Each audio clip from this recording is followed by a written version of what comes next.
Hi, everyone, for joining in. And welcome to Making Art Despite Crisis. And today I thought I would just go over a few things that have been circulating in my mind.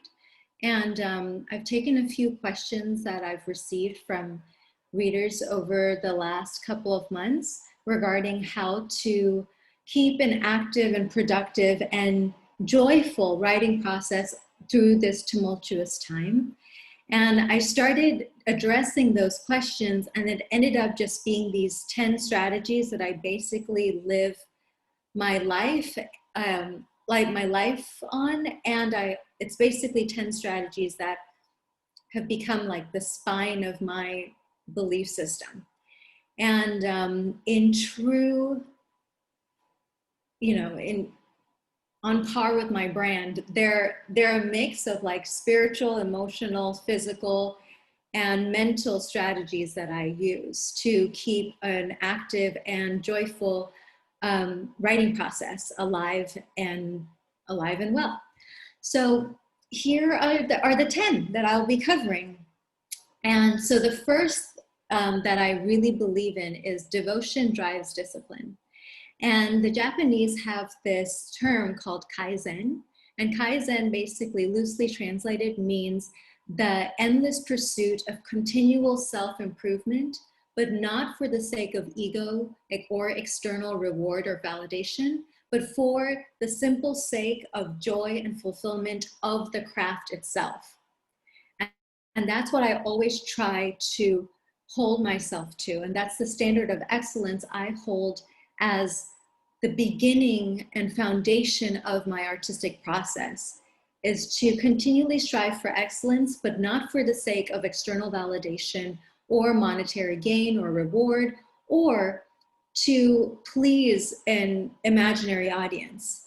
And I base it all on just the sheer devotional practice of continually becoming better at your craft. I just want to make sure we're recording. Okay, we are recording. Got it. The second one is something when I asked for what questions or what topics would you like me to cover, one thing I kept receiving from people, and it's pretty much like 90% of the emails I receive from readers and 90% of questions I have fielded from journalists over the years, is what is your definition of courage? How do you replace self-doubt with courage? And especially some of the more intimate and personal emails I'll receive from especially survivors of sexual assault, they will say that they feel so much shame and anxiety and nerves toward any moment when they're speaking about their, hi Shetu, my brother just logged on. Hi, we're on number 2. I sent a Google Doc, and that's 10 different strategies that I use for my creative process. And I already covered Kaizen, which it was number 1, which is devotion drives discipline. And now we're on number 2, which is courage. In my definition, is actually self-reliance. And basically, unconsciously and consciously, years ago, starting as a child, I started replacing unhealthy attachment to paternalistic culture with self-reliance. And 2 main things happen to factor in. One is that I was raised by an incredibly loving mother who always stressed self-reliance to me and my siblings. And she's told us stories such as, even as children, she didn't give us security blankets. She didn't give us pacifiers. She didn't let us suck our thumbs because she wanted us to just figure out how to self-soothe as babies. And we definitely bonded with her. I mean, I, for one, am extremely bonded with my mom, to the point where even as a baby, I would wake up from sleeping if I smelled that she was no longer in the room. So we were raised with this incredible emotional bonding and the security of that bond and the unconditional love and praise from her, at the same time with a lot of self-reliance instilled into us. And then I'll keep this brief, but through a series of events throughout my childhood and teenage years, I continually, unconsciously, and then consciously decided to detach from from an over-reliance on paternalistic attachment and paternalistic culture. So paternalistic culture is the culture that says men are your protective agent in life, and men are your guiding post and leader, and the voice that becomes the compass and the voice that you turn to for advice, guidance, leadership, wisdom, and ministry. And through a series of events in my life, I just unconsciously detached from it.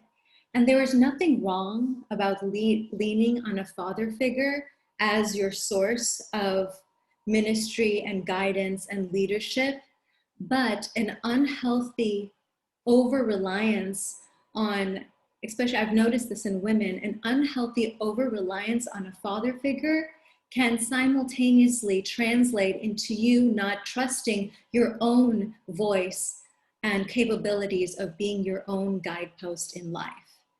And so for me, these days, when I speak or write openly about trauma, I don't, and people say, oh, it looks very courageous to me that you're not feeling shame, embarrassment, guilt, or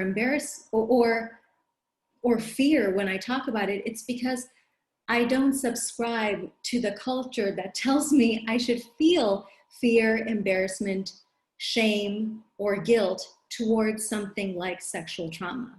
Is this making sense? Is this adding up? Because let's unpack a little bit more what paternalistic culture can be. And we can go down right here and it's on top of page 2. So paternalism is about dominance-based hierarchy with usually a male god or a male employer, a boss, a husband as being the main authority figure in life. And then from there, there's a hierarchy of dominance to inferiority, which is dominance to subservience. And in its best form, paternalism is about protect and serve, right? Protect and serve the community, protect and serve the family, protect and serve the church, protect and serve the country.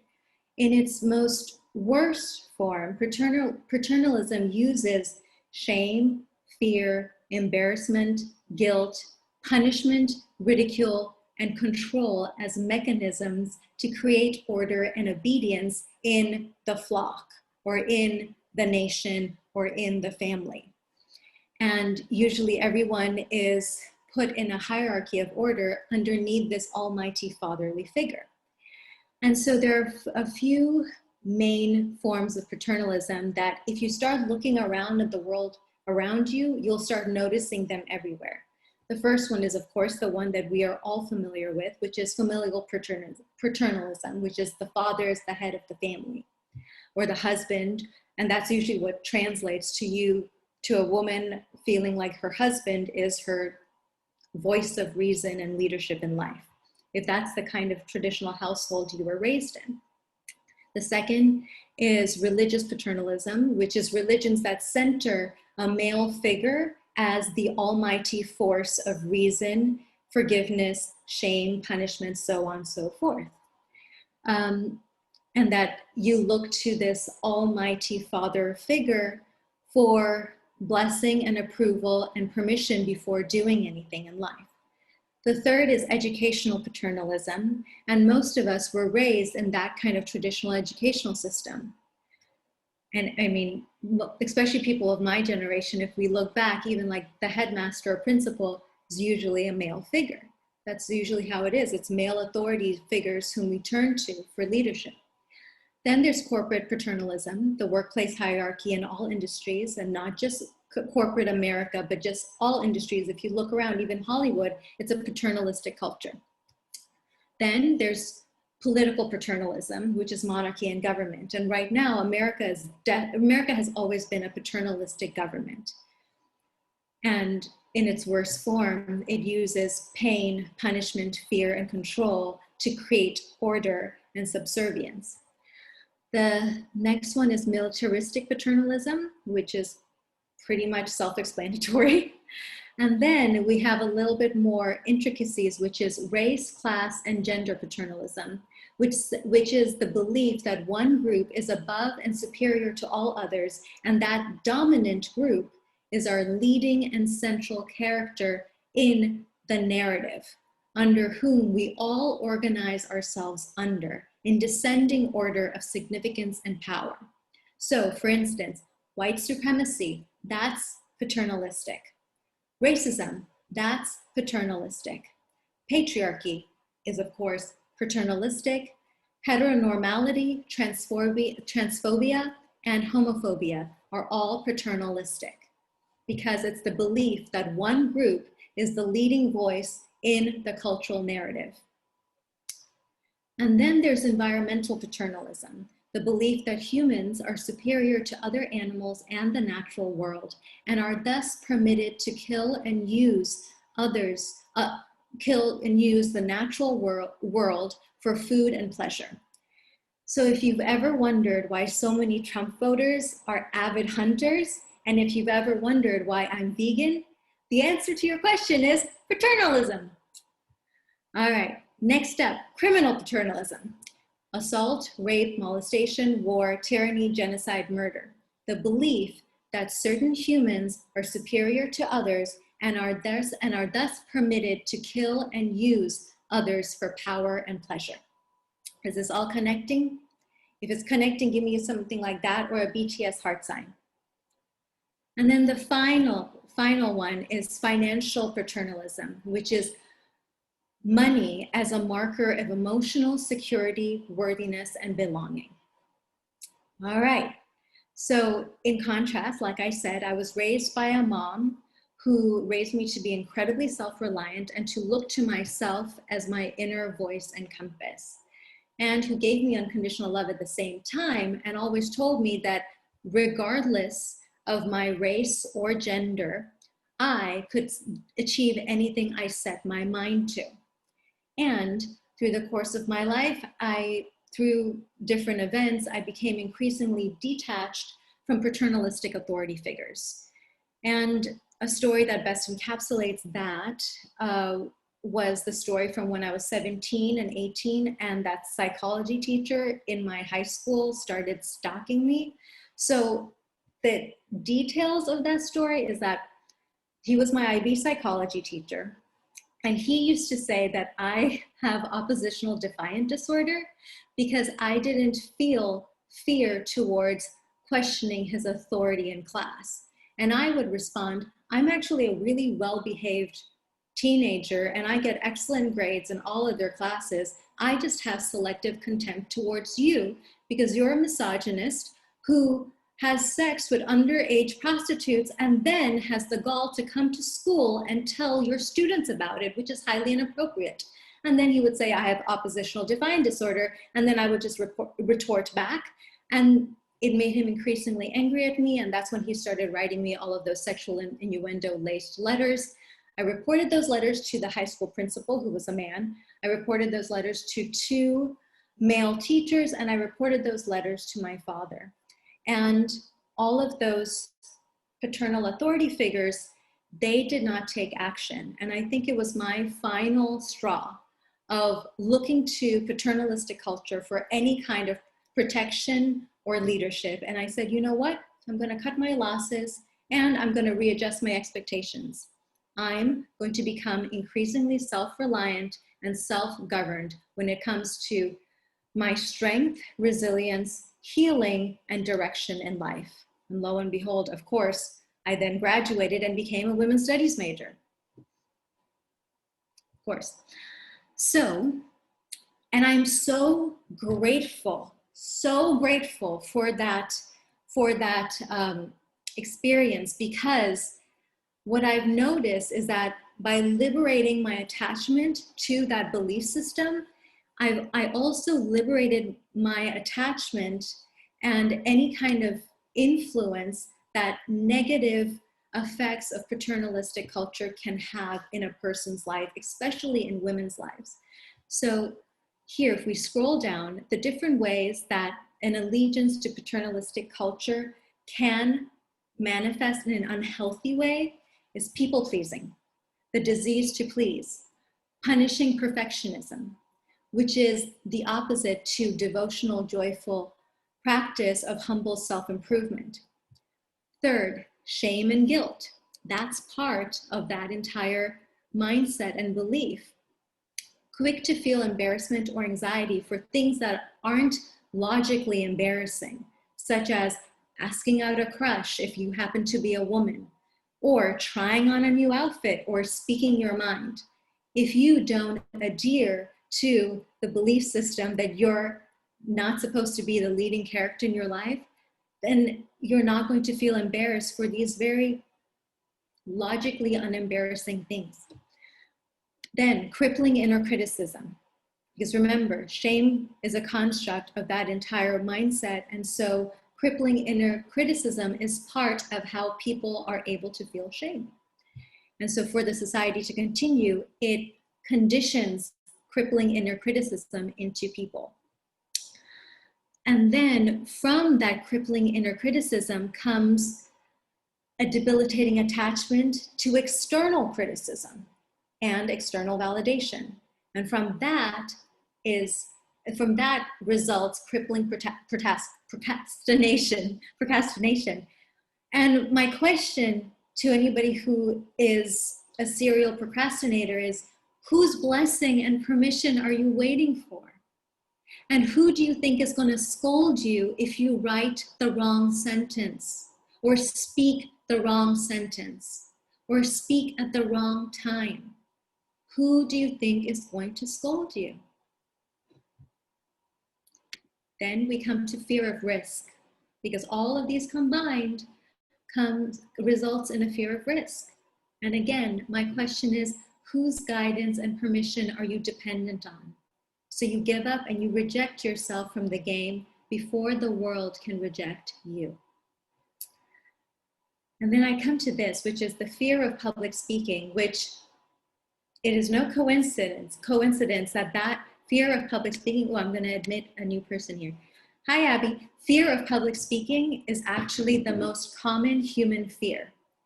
And I believe, my theory is that it's the most common human fear because most human beings have been raised in paternalistic culture.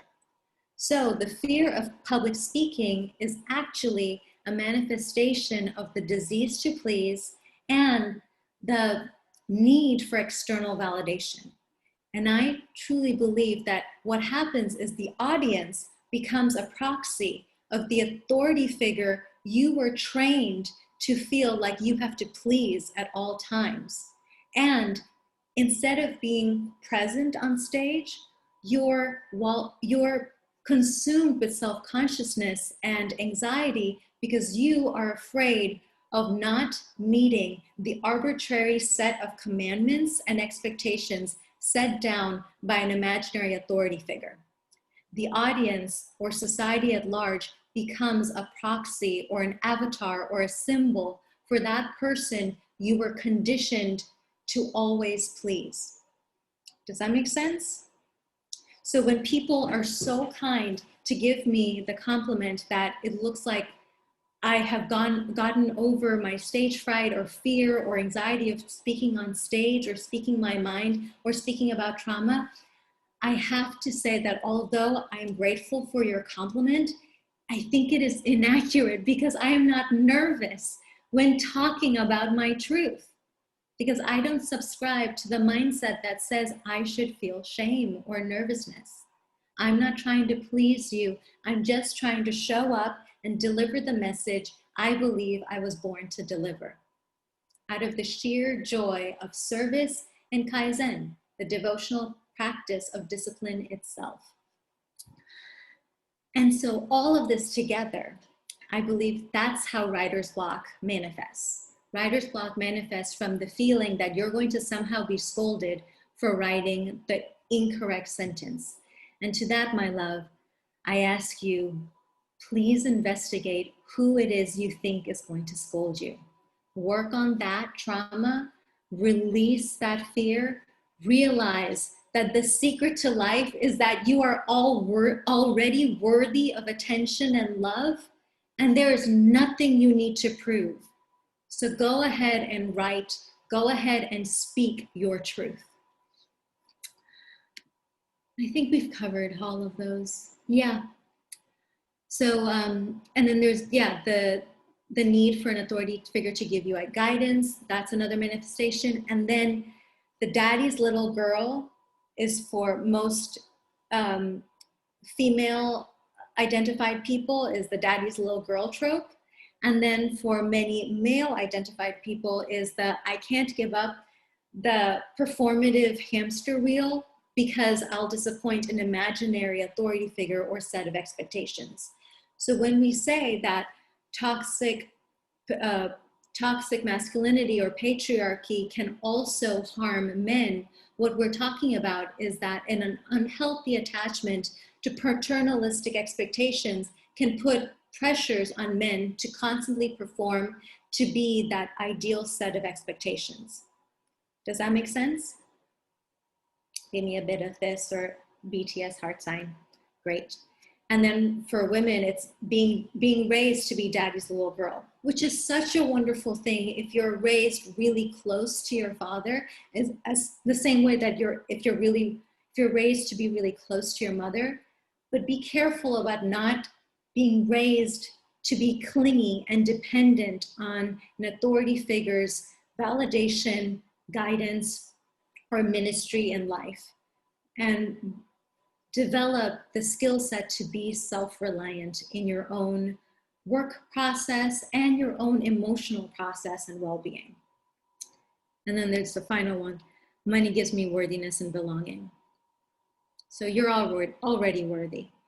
And I really believe that when you've developed a self-reliance and what I call a friendly indifference toward patriarchy or paternalistic culture, that's when you become really free and liberated in life. As a man, as a woman, as a non-binary person, regardless of any gender, we have all been affected by this. And so when you replace that unhealthy attachment with deep-rooted self-reliance and friendly indifference towards society and authority figures at large, that's when you can have a life of true joy, calm, and peace of mind. Yeah, and there's more here if you wanted to, oh, right. And so under this part is a question I received from a reader is, how do you work and focus when our country is in so much turmoil? And that is I could see a lot of heads nodding. And I feel that is definitely a very valid question. And I can only answer for myself. And the secret to my work ethic and productivity is that, remember, long ago, I readjusted my expectations of society. And I decided that the only person whom I'm really going to rely on is myself to be my emotional source of well-being, and a few selected friends and family members who have the capacity to show up for me at all times. But so the secret to my work ethic and productivity, and why I believe I've been able to write Paramita during the pandemic, Paramita is my new novel, is that I've never believed in paternalistic government being able to save us. So I'm not suffering from broken expectations.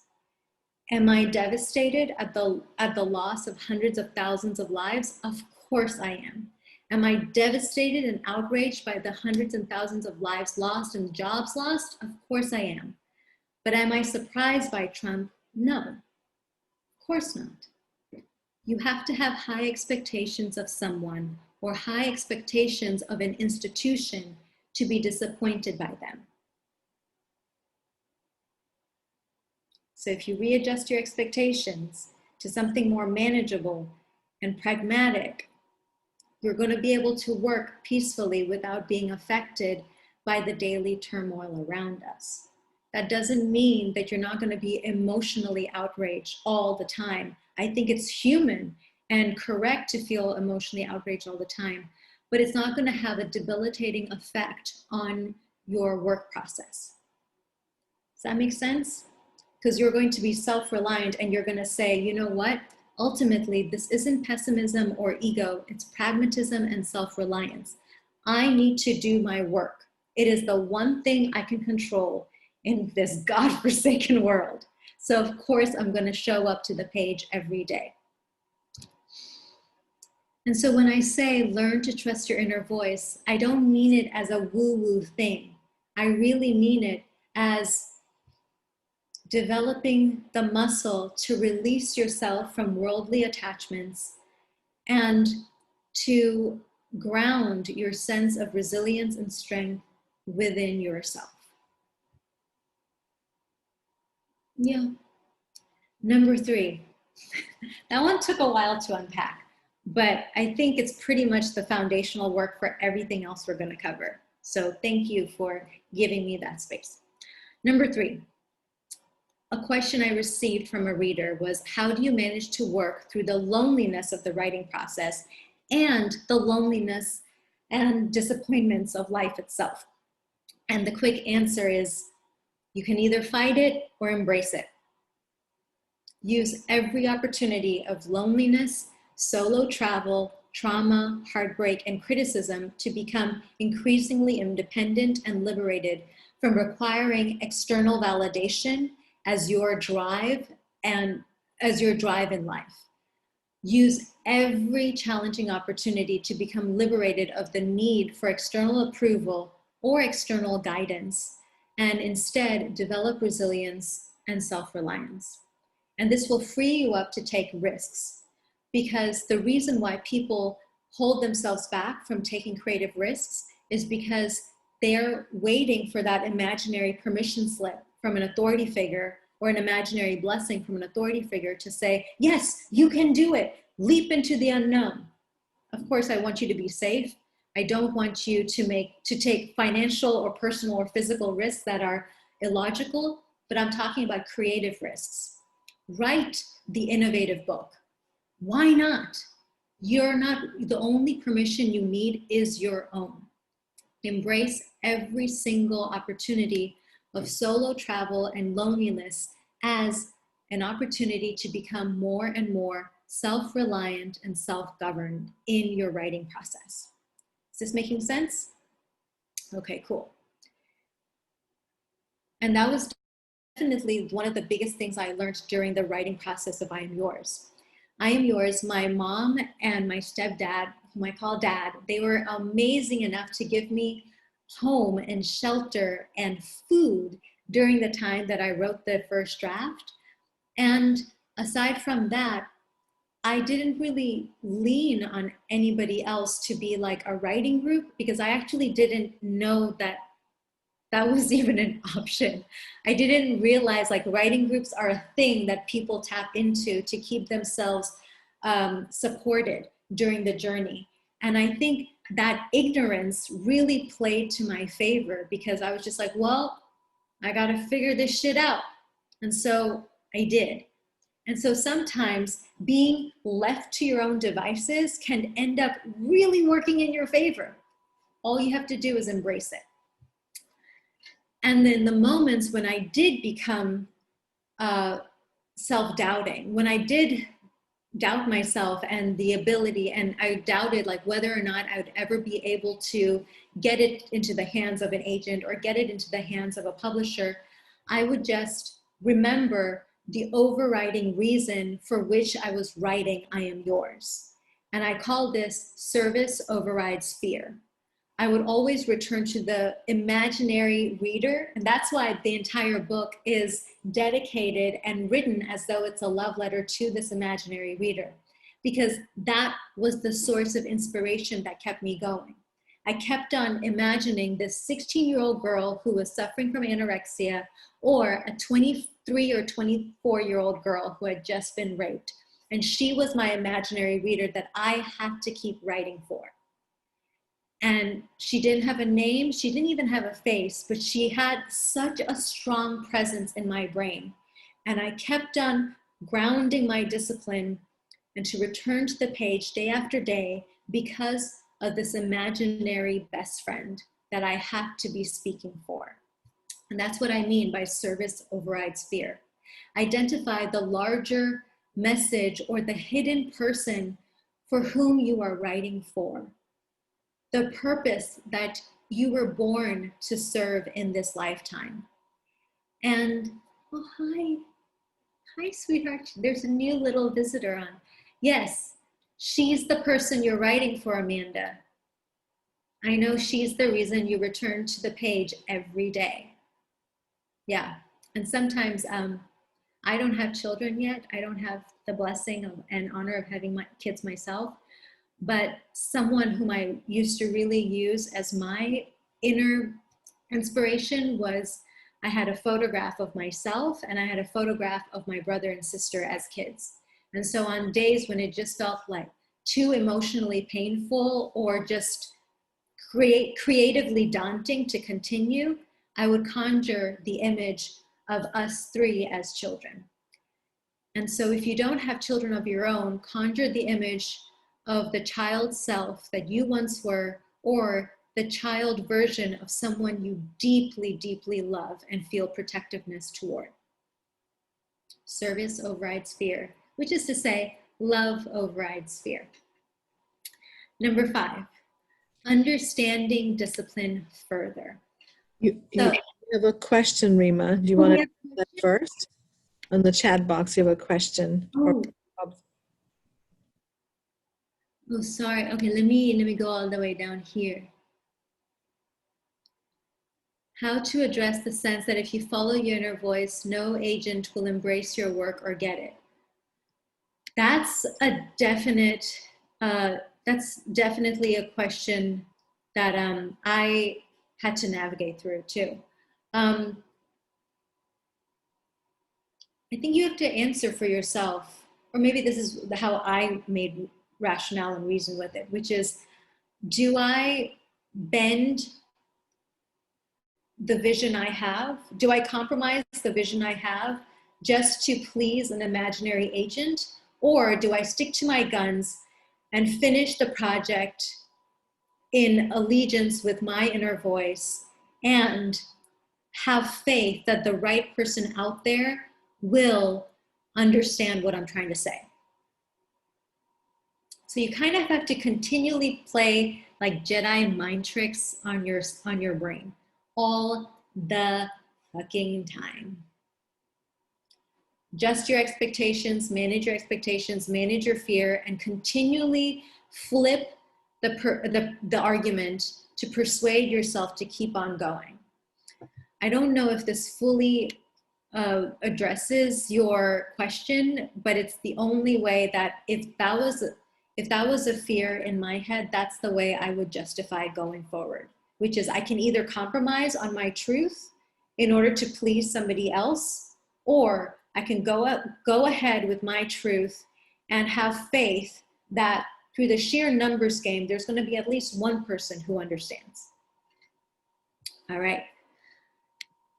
And actually, this is a perfect time to talk about number 5, which is unpacking what discipline is. And I believe discipline is actually mental stamina plus emotional stamina plus physical stamina. And this creates creative stamina. So most people are very uncomfortable with discomfort. That's like a trick sentence, but it's true.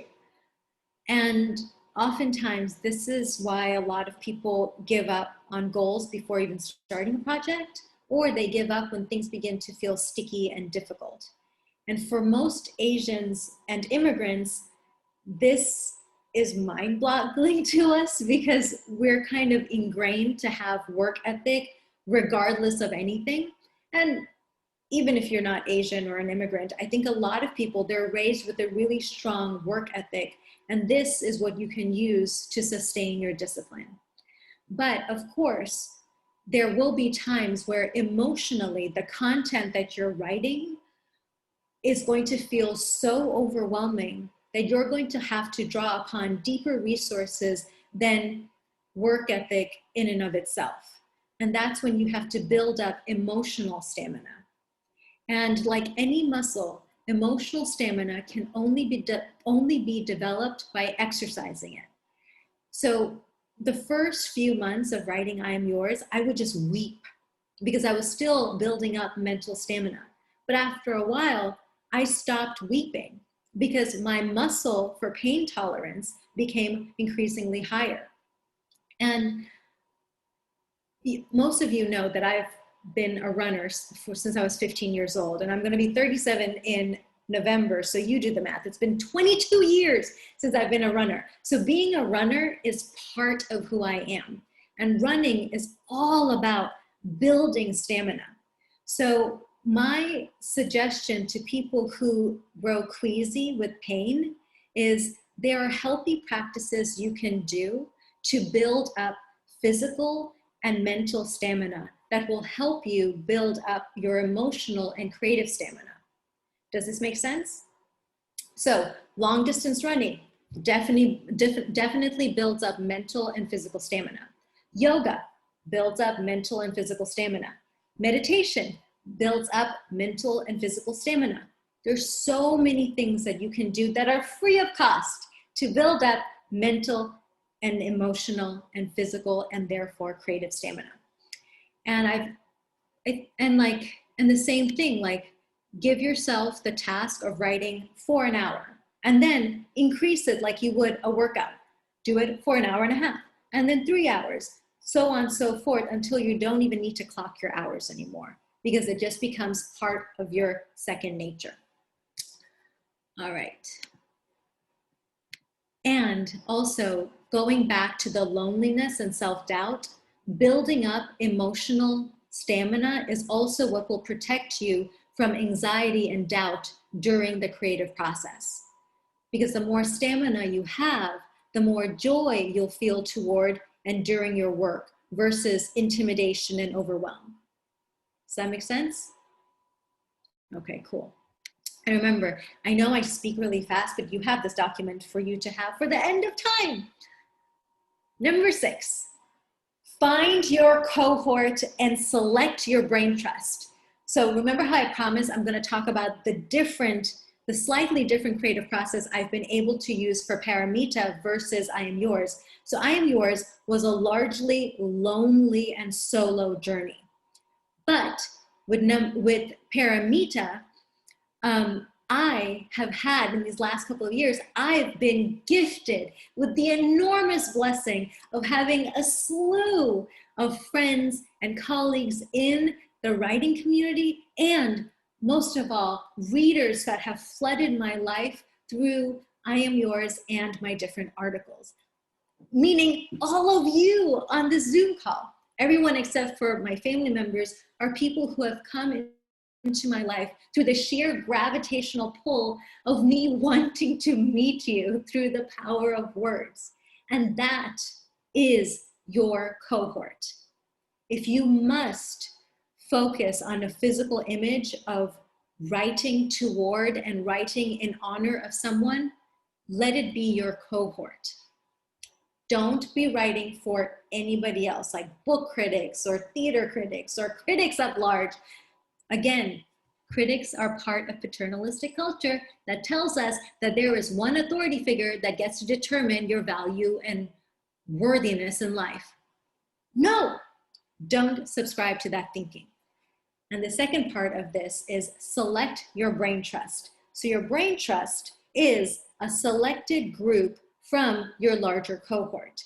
For Paramita, I have a very, very tiny and very loving brain trust. I've been sending chapter by chapter every week. I've been sending the novel over to 3 of my closest friends, Heidi, Gemma, and Lauren. And I selected these 3 women as my weekly accountability system because I trust their brain completely.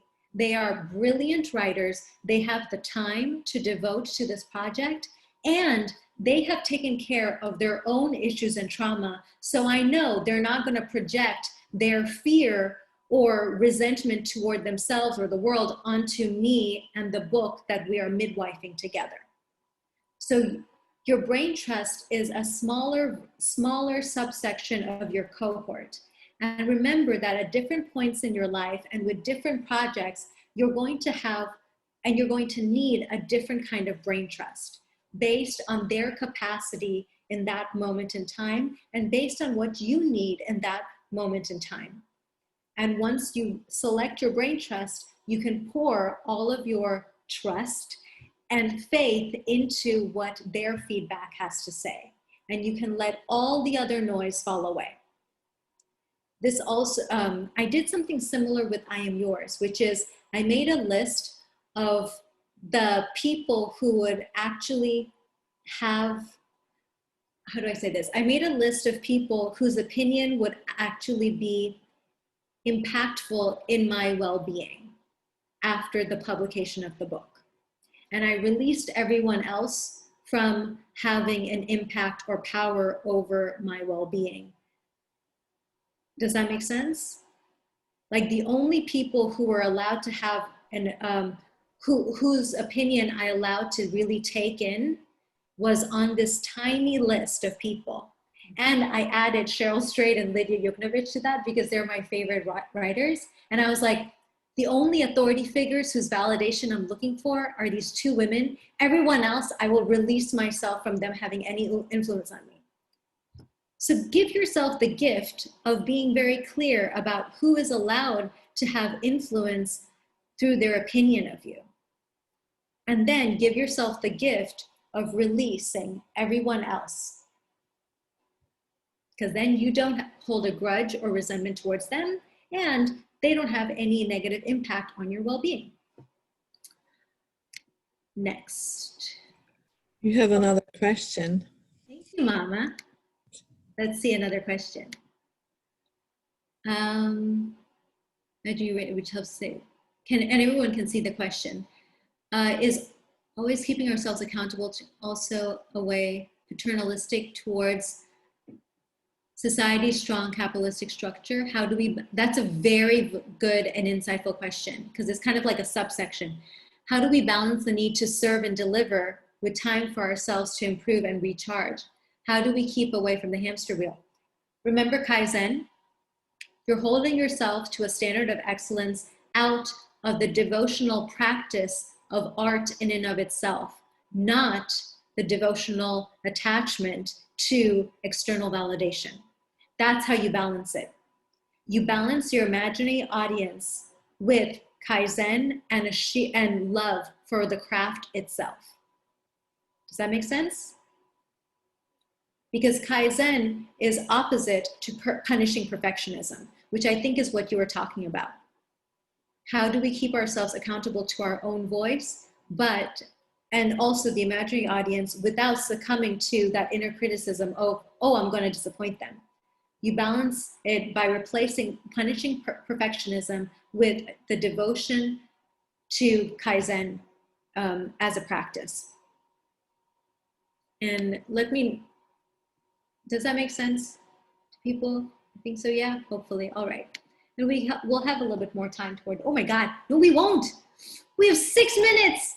I mean, I have this going on for another 15 minutes for anyone who can hang out, but I also don't want to keep you beyond the promised time. All right, number 7.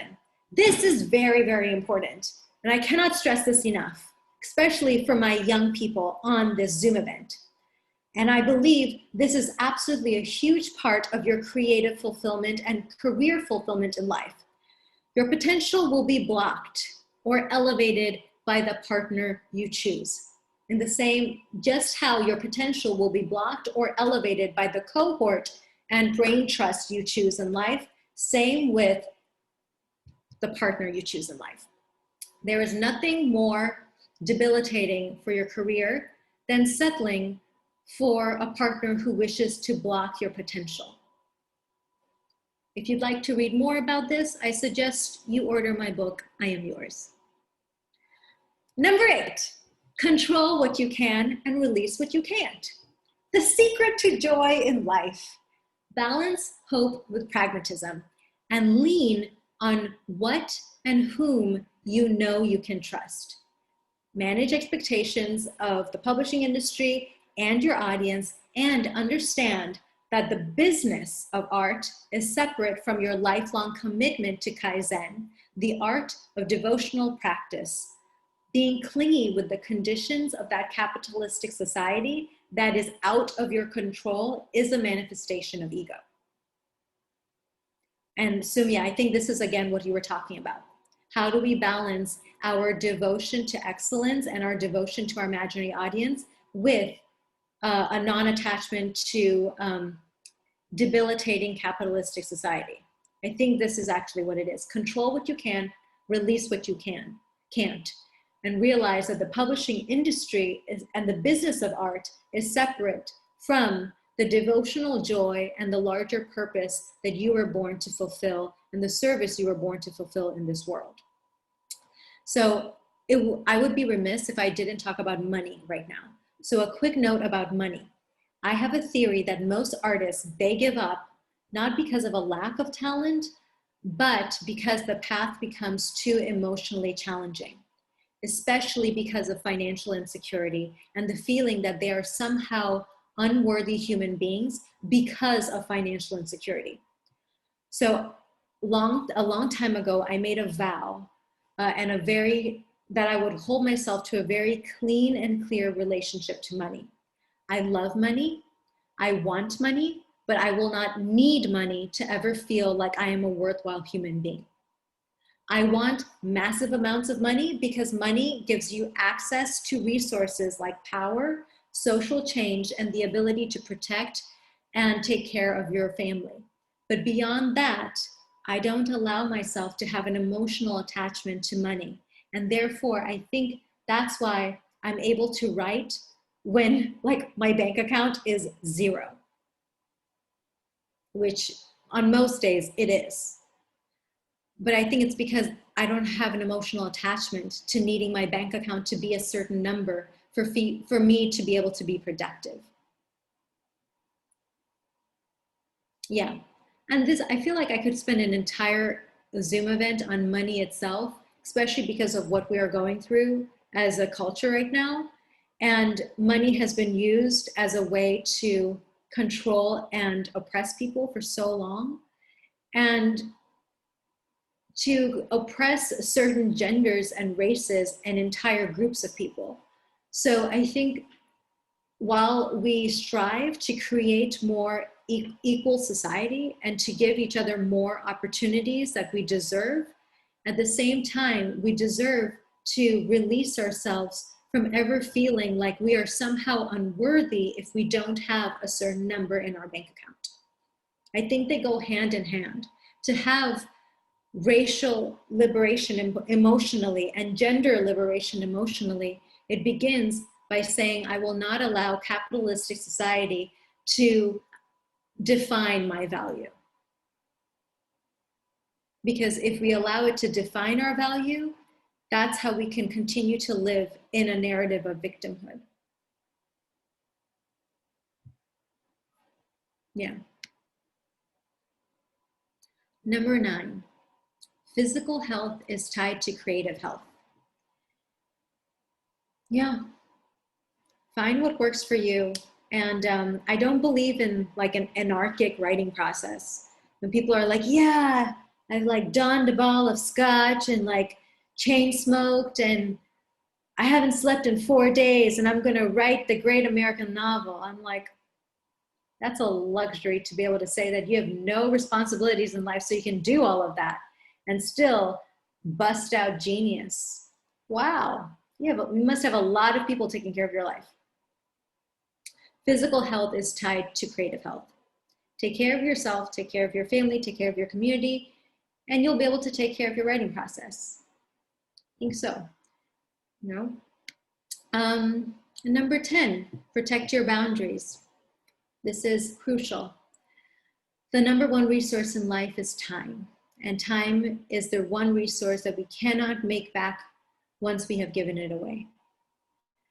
And so it is essentially the most valuable asset. And I think we know that now more than ever, as there's so much pressure and illness ripping through our world. Time and health are the most valuable asset. So invest time in those who are capable of giving you the love and respect you deserve. Invest in friendships with intelligent, interesting, generous, kind, positive, ambitious people who will continually support you and inspire you, and say no to everybody else who can't.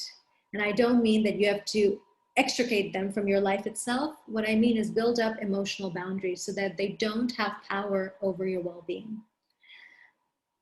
Invest in the relationships, activities, and habits that will help you live up to your deepest, most nourished health and self, and your larger purpose in this world.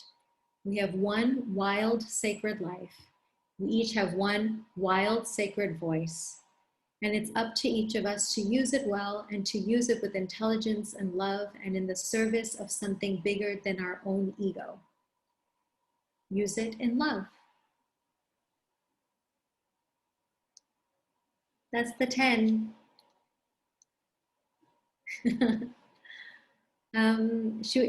Let's see, do we have any more questions? Okay, oh, it's 7:01.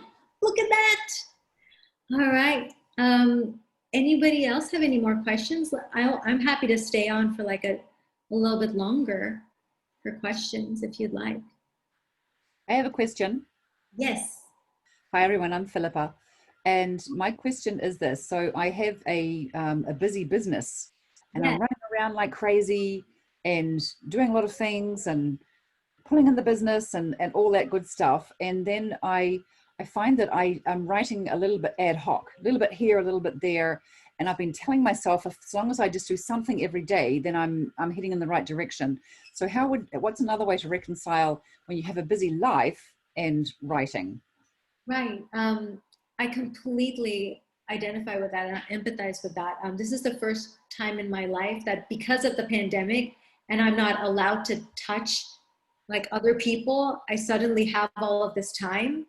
So it feels almost like bizarrely luxurious to me to have like nothing to do but write.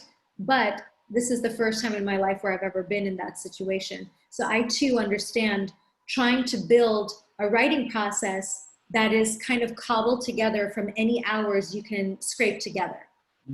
And I think it's like every time I remember like every time I sat down, I would just kind of dig into the different tactics and strategies for discipline and stamina, and to almost see it as like, well, in the same way that like, because I was trained in theater and live theater. So I would see it as when your director says, go, like action, you're supposed to act. And so I think anything, you can trick your brain into thinking 1, 2, 3, go. So you can just use it in that moment to the most productive capacity possible to do that. And then not to punish yourself when you feel like you haven't written enough for that day. Yeah.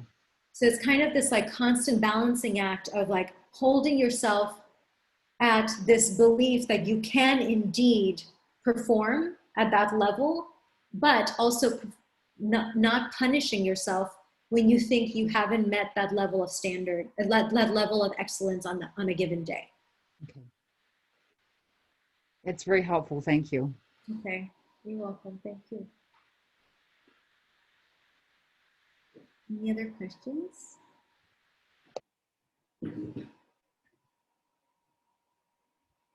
Oh, let's see. Are there more in the chat? Aw.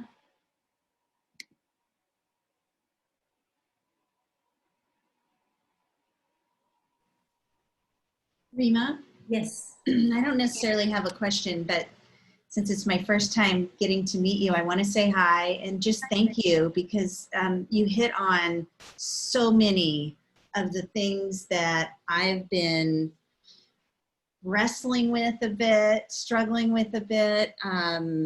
And so it was just super helpful. I just kept thinking, well, the next one can't, I bet, you know, the next one can't be as good as that one. And then it was just even more applicable. So just thank you very much. Thank you so much. That means so much to me. I'm so glad it was useful. Yeah. Yeah. Thank you, Megan.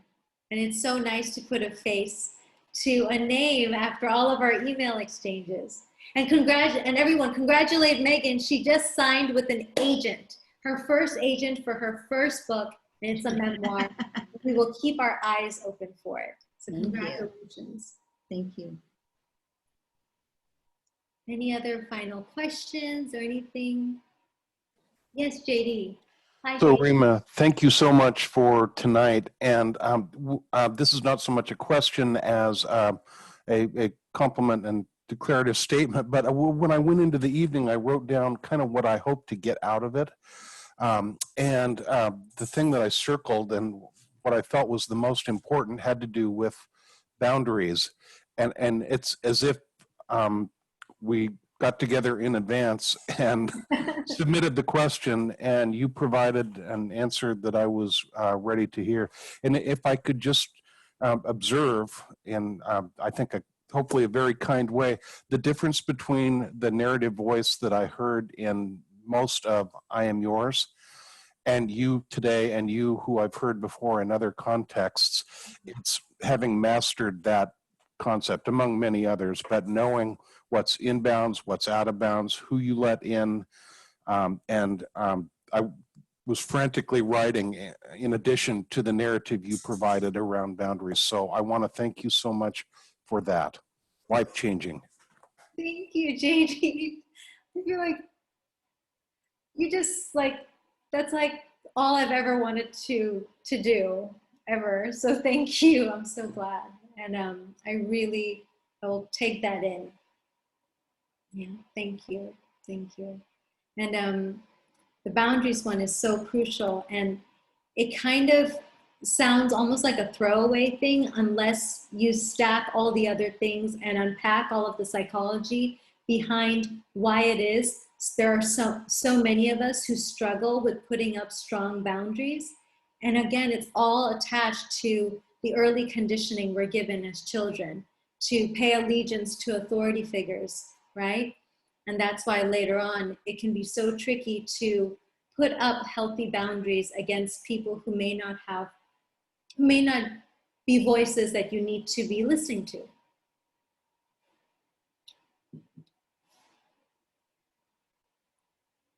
Oh, 13 in the chat. I think people are leaving.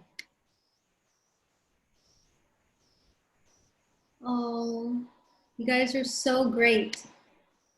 This was wonderful. And I think, we still have 7 minutes. So I will hang out. Don't feel pressured to hang out if you need to leave, but I will, as I promised, thank you. As I promised, I will stay online until 7:15 for any other questions. And especially if you have questions that you wanted to reserve for a more private moment, please feel free to send it to me as a private comment. And then you and I can talk about it over email if you'd rather have it be more private than a community Zoom. And thank you, Anya. And I'm glad this was so helpful, or it was definitely so helpful and fulfilling and joyful for me. I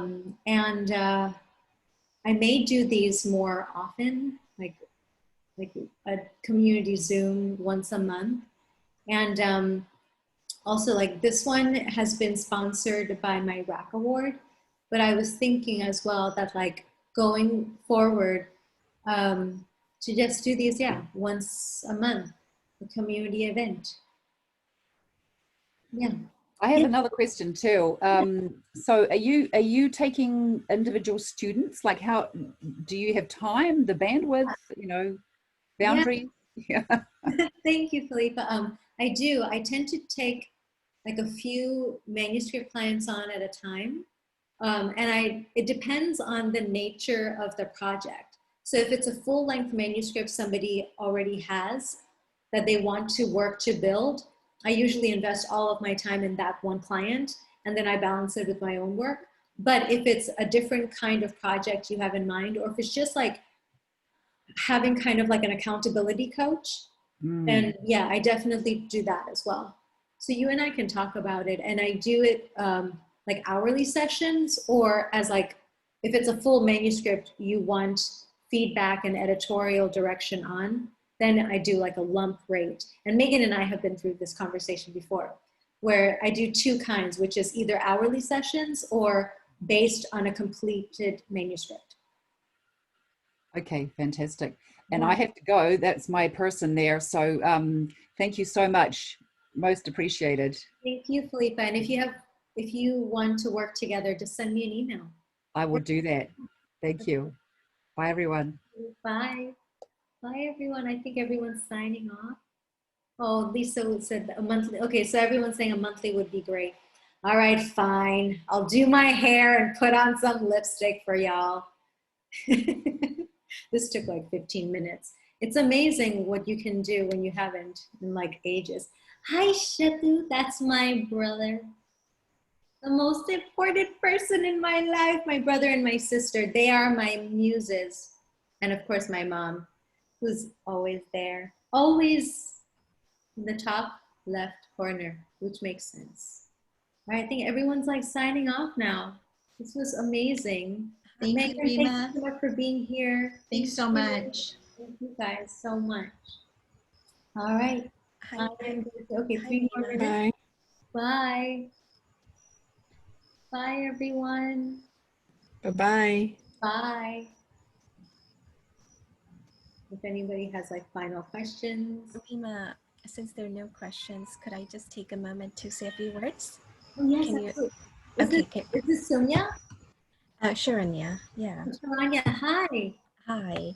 I'm sorry my video is not on, but no, so I don't necessarily have any writing ambition as such. I mean, I'm not a natural writer, other than, I mean, maybe I could do a little bit more of that just in my healing journey.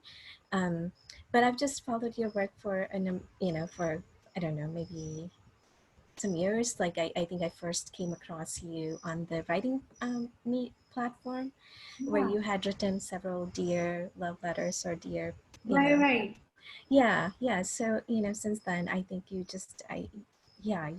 amazing. And so, it's been in my thought to maybe write you a love letter one day, and that would be my sort of writing, my writing work. But yeah, you're just so beautiful in all ways, and so You have such a beautiful voice and such a beautiful spirit, and I hope we can meet in person one day.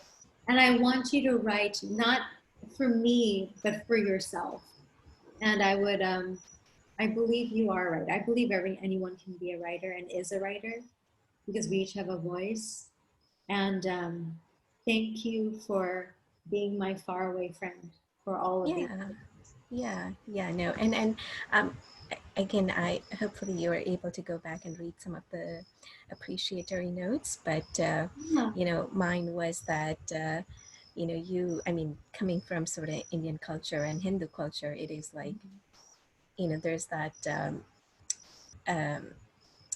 The paternalistic, yeah. No. There's that thought of spiritual thought of divine incarnation, and I almost feel like you bring some of that, and it's in many people, but the people who are able to kind of just manifest that's amazing, and I see that in you and what who you are. So anyway, I can read that in my notes, so hopefully you take That's it. amazing. Thank you so much. Okay, so I'll sorry for over speaking, but since No, not at all. everybody else was speaking. Okay, thank you again.